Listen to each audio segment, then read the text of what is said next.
Welcome back to History Revisited, the podcast where we look back on the moments that shaped our world. I'm Maya.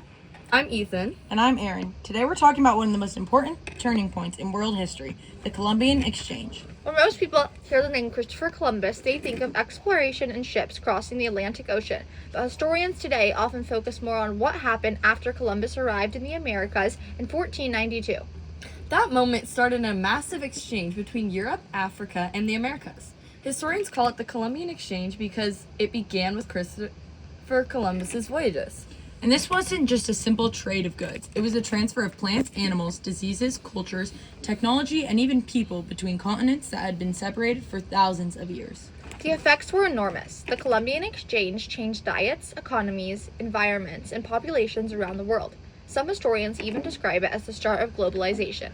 To understand why this exchange mattered so much, we first have to look at what the world was like before 1492. Before Columbus, the Americas were isolated from Europe, Africa, and Asia. Because of that separation, societies developed very differently. The Americas had crops like corns, potatoes, and tomatoes, beans, cocoa, squash, and peppers. These foods were incredibly important to indigenous civilizations like the Maya, Aztec, and Incas. Meanwhile, Europe, Africa, and Asia had wheat, rice, sugarcane, coffee, onions, and citrus fruits. They also had large domesticated animals like horses, cows, pigs, and sheep. What's interesting is that many of the foods we associate with certain countries today originally came from somewhere completely different. For example, tomatoes are a huge part of Italian cuisine now, but tomatoes actually came from the Americas. And potatoes, originally grown in the Andes Mountains in South America, became one of Europe's most imported food sources. Potatoes were easy to grow and packed with nutrients, so they helped populations grow rapidly in places like Ireland and Russia.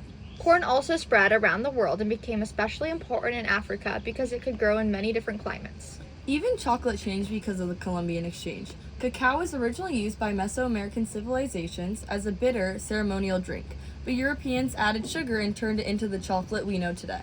But while the exchange of foods and animals brought benefits, the exchange of disease brought tragedy. Europeans carried diseases like smallpox, measles, influenza, and typhus into the Americas without even realizing it.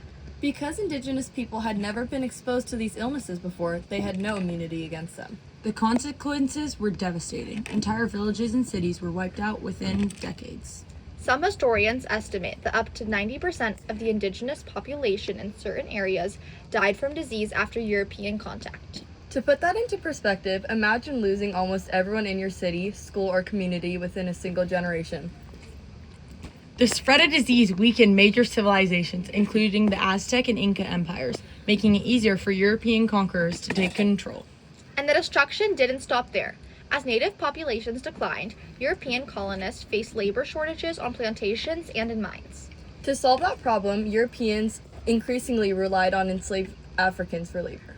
This led to the growth of the transatlantic slave trade, where millions of Africans were forcibly transported across the Atlantic under terrible conditions. Families were separated, cultures were disrupted, and millions of people suffered and died because of slavery connected to the Columbian Exchange. The environment changed dramatically too.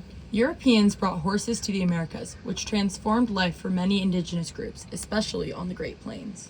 Horses made hunting and travel much easier and changed warfare between tribes. Cattle, pigs, and sheep also spread across the Americas. While these animals became valuable food sources, they also changed landscapes through overgrazing.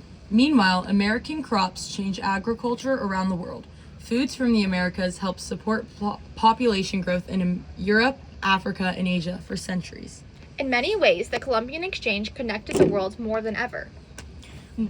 But historians still debate whether effects were mostly positive or mostly negative. Some argue that the exchange created new opportunities, global trade networks, and cultural connections that shaped the modern world. Others focused on the destruction caused by colonization, slavery, disease, and exploitation. And honestly, both perspectives are important. The Columbian Exchange brought innovation and connection, but it also caused suffering on an enormous scale. What makes this event so important is that its effects are still visible today.